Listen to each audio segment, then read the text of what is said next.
Although neither of these things are fully true, the media has played an important role in affirming their fears. The fact is that this country was founded for and by occultists. They have continued to assert control and slavery through taxation, media, and medical witchcraft.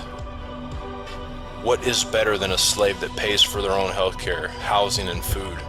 They would no longer be bound to the burden of taking care of their slaves. They would take a cut of everyone's money and give their slaves the appearance of freedom. Also, they would no longer only have black and Irish slaves, but all Americans would be slaves and would pay their dues.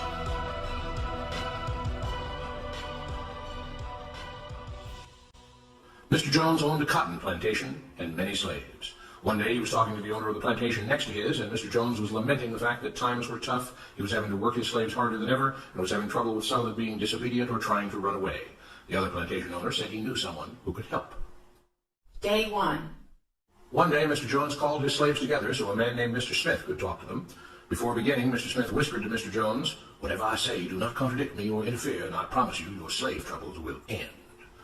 "My name is Mr. Smith," he said to the slaves, "and this may be the happiest day of your lives. From today forward, you will no longer be slaves, but free men."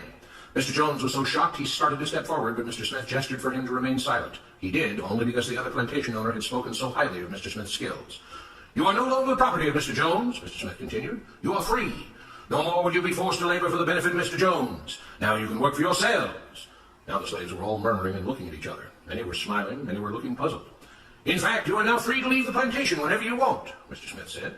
"However, since we are surrounded by other plantations, if you leave, some other plantation owner will likely claim you as his own the moment you set foot on his property. So I urge you not to risk your newfound freedom by doing something so foolish. Instead, I suggest that you stay here, no longer as slaves, but as willing participants and part owners of this plantation. Yes, this is now your plantation." Mr. Jones bit his tongue to keep from objecting. "For now, we might as well leave Mr. Jones in charge," said Mr. Smith, "since he is the only one with any experience at running a plantation, which is quite a complicated thing to manage. But he will no longer be your master, but just another worker on the plantation. In fact, he will now be using his organizational and management skills to serve you. Whatever problems you may have had with him before, you are now all equals, and you need each other to make this work. If we all cooperate and work together, we can all reap the benefits together. In honor of this happy occasion, I present you this new symbol of togetherness and cooperation, this flag, which shall be the emblem of the new free Jones plantation." He held up the new flag, but most of those listening were still too amazed to respond. "And this shall be our motto," Mr. Smith announced. "We work together as free men for our mutual benefit, pledging our allegiance to the Jones plantation, which stands for prosperity, liberty, and justice for all. To celebrate, everyone has the rest of the day off. Enjoy your freedom, do as you please, and be back here tomorrow morning, bright and early, so that we may begin work on this great and noble new endeavor as equal free men." Finally convinced that Mr. Smith was serious, the former slaves applauded and cheered. Day 2.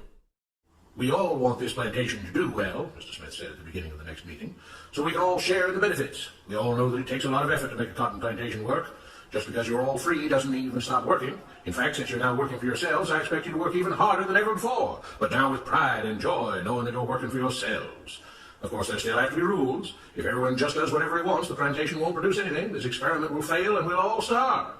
You should be thankful that Mr. Jones has agreed to stay on to lend his knowledge and skills to this endeavor, and I trust you will all do your own part to make this work. Several of you have been chosen to act as project supervisors to manage different aspects of the operation, to make sure everyone is doing his assigned job, to make sure that the rules are followed, and so on. The rest of you may head out to the fields to start your first day of work as free men." Day 3. The next morning, Mr. Smith had a grim expression on his face as the daily meeting began. "I have an unpleasant duty to do today," he said. "Yesterday, Charles was caught keeping some of the cotton he picked, presumably to sell for his own personal profit. That is against the rules. That is stealing. For that, Charles must be punished." Two men tied Charles to the whipping post. "I take no joy in this," Mr. Smith continued, "but you must understand, if we do not maintain order, if we do not have rules that we all abide by, then the plantation will fail, and we will all suffer." The whip cracked against Charles' back. "But if we all pitch in for the common good, then we can all prosper. Being free doesn't mean you should be selfish and greedy. We must each do our assigned duties and obey the rules, and then we can all benefit, and each of you will receive your appropriate share of the profits." A young man named Samuel stepped forward. "But if you and Mr. Jones decide the rules and whip us if we disobey, how is that any different from what we had before?" "How can you say that?" Mr. Smith asked. "I'm shocked. You were a slave before, and now you're free. Things still need to be managed and organized by those best qualified to do so. Do you know how to run a plantation, Samuel?" "Well, no," he answered. "But if we're free, why do we get no say in what the rules are and how things work?" "I'm surprised at your ingratitude," Mr. Smith answered. "None of you know how a plantation is run, so you're in no position to be making decisions about how things are done here. You don't seem to appreciate all the things that Mr. Jones provides for you, from protecting you from all the outside threats that you know nothing about, those who would come here, capture and enslave you, if not for Mr. Jones' protection, to making sure that you all have food and housing, tools to work with, you're cared for when sick and injured, and so on. There wouldn't be a plantation at all, no cotton to pick, no land to plant and harvest, if not for him. You should be grateful that he's made possible the level of comfort you now have. Your lives would be far worse if not for him. Nevertheless, as free and equal participants in this endeavor, from now on at each meeting, any worker may have 2 minutes to ask questions or voice suggestions or complaints. With that, the workers all seemed satisfied and headed out again to the fields to pick the cotton. Day 4. I have a big announcement, Mr. Smith said as the daily meeting began. Mr. Jones' cousin is here, and not just to visit and see how our project is coming along. It has been decided that from now on, you will be deciding who will manage the plantation. Of course, this job can't be done by just anyone, but every 3 months we will have a special meeting at which all the workers will vote on whether we think Mr. Jones should run the plantation or whether we think his cousin, Mr. Johnson, should run the plantation. That means that ultimately you are in charge because you will be deciding which man you want running things on your behalf. If you don't like the way things are being managed, you now have the power to change it. Amazed and pleased, the workers headed out again to the fields to pick the cotton.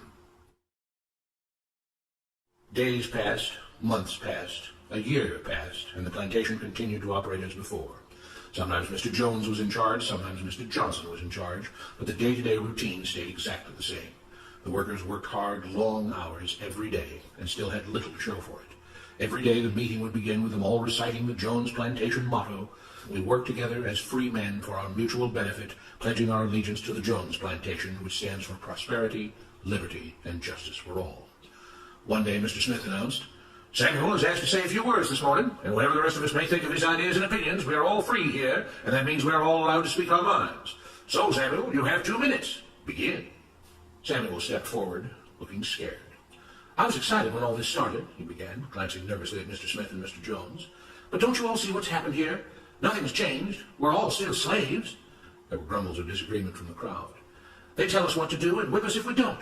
They still make all the rules and punish us if we disobey. They let us make suggestions and complain about things, but they never really change anything. They let us choose between Mr. Jones and Mr. Johnson, but what's the difference? The situation stays the same. We do all of the work and they take as much as they want and decide how much they'll let us keep. They live in luxury, made rich by the cotton we pick. We do all the work and have to build our own huts, grow our own food, and take care of ourselves. They leave us just enough that we don't revolt or run away. This is not freedom. We're all still slaves. They've only changed the words they use, but nothing else has changed. They say we're all free and equal, but we're not. They command and we obey. That's not freedom. That's not equality. They say we're free to leave, but all that means is that we're free to be someone else's slave. Why should we work or obey the rules? We didn't agree to this. They made the system. They forced it on us. They control and rob us and call it freedom. They've deceived you into thinking that being able to choose which slave master you'll work for is the same as being free. It's not. Open your eyes. If you keep what you produce, they call it stealing. When they take what you produce, they call it sharing and fair distribution. Can't you see that this is all your time? He's up, Samuel, Mr. Smith announced calmly. At his gesture, 2 supervisors grabbed Samuel by the arms and led him to the whipping post. "I'm sorry, Samuel, but you've broken the rules. There are rules against encouraging others not to work and encouraging others to break the rules. You're only hurting all of us with your discontentment and your complaining and your disobedience." The whip fell and Samuel let out a grunt. "Without rules, without order, all would be lost. Without law, there would be chaos. We can't just behave as wild animals, each doing whatever he pleases. We must all follow the plan and all do our duty for the betterment of everyone. And those who do not must be punished." The whip fell again and blood flowed freely from Samuel's back. "Samuel, it is you who are stealing from the others. When you don't do your assigned work, you are making more work for others. When you disobey the rules, it is you who are endangering the future of everyone else here. You are the thief. You are the criminal. You are the one trying to destroy the arrangement that keeps us all safe and prosperous." At every lash of the whip, the other workers cheered louder and louder, some yelling curses at Samuel. "Being spoiled and selfish, you complain about everything, talking as if you're oppressed. But you are the one ruining things. You are the one keeping us from being all we could be. It is your greed and your rebelliousness that is hurting all of us. They all play by the rules," Mr. Smith said, gesturing at the others. "What makes you think that you don't have to? You think you're above the law?" There were loud yells of agreement as the whip fell again. "We must maintain order," Mr. Smith proclaimed. "To make this plantation great, to make it so that we can all be happy and prosperous, to have the society we want, there have to be rules. We all have to contribute our fair share to this great endeavor, and we cannot tolerate actions and attitudes that seek to undermine the amazing things that together as free men we have achieved and will continue to achieve." Mr. Jones was smiling as he gave Mr. Smith a pat on the back. The crowd was cheering so loudly that none of them had noticed that Samuel had died. I've heard you put down about everybody that's run for president lately. Who should we be looking at for the next election? Nobody that they offer you. See, you don't have a choice. You don't choose who runs, and you think that if you elect one or the other, that you're going to get a good choice. I'm telling you, it doesn't matter who you elect if the people didn't choose them, and the people never do. Not only that, but there's a misconception in this country. You think your vote counts. Your vote doesn't count. The president is elected by the Electoral College, not the popular vote.